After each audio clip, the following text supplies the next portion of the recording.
successful president. We must first look at his two terms separately. In his first term, he introduced sweeping economic policies that were dubbed Reaganomics in order to bring the U.S. back from the recession of the previous administration.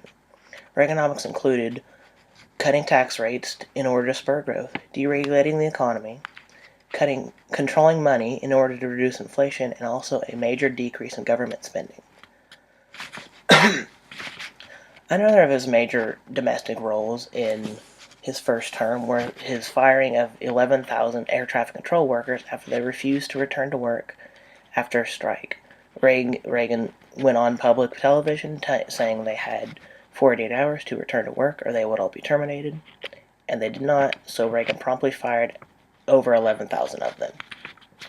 The only major foreign affair of his first term happened when he decided to invade Grenada with a force of only a few hundred men in order to stop the spread of the communist influence in the region, particularly due to Cuba.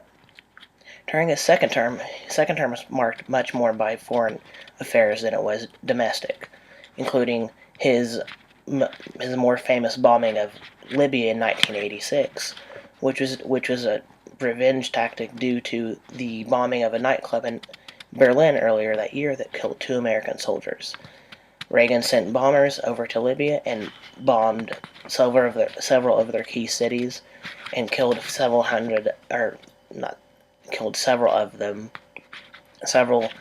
Libyan soldiers in order to make his point to Muammar Gaddafi. However, in his second term as well, the Reagan administration was plagued by a scandal known as the Iran-Contra affair, in which several senior administration officials were accused of deliberately selling arms to the Iranians, who we had an arms embargo against after the Iranian hostage crisis of the early 1980s. Reagan is most known foreignly, however, for his efforts to end the Cold War.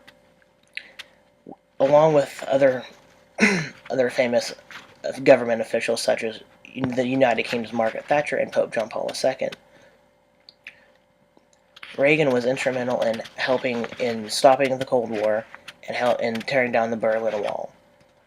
Famously, he gave a speech at the Wall in the 1980s, where he pleaded with Mikhail Gorbachev of the Soviet Union to tear down the wall and that separates East and West Berlin.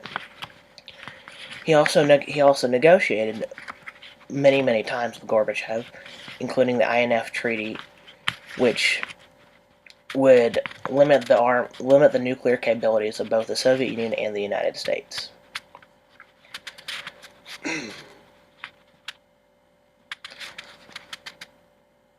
While his successes at home were not as impressive as his successes abroad, even for his first 2 years, the economy was still coming back from recession.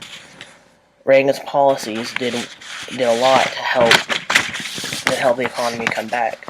And he was a master at foreign affairs.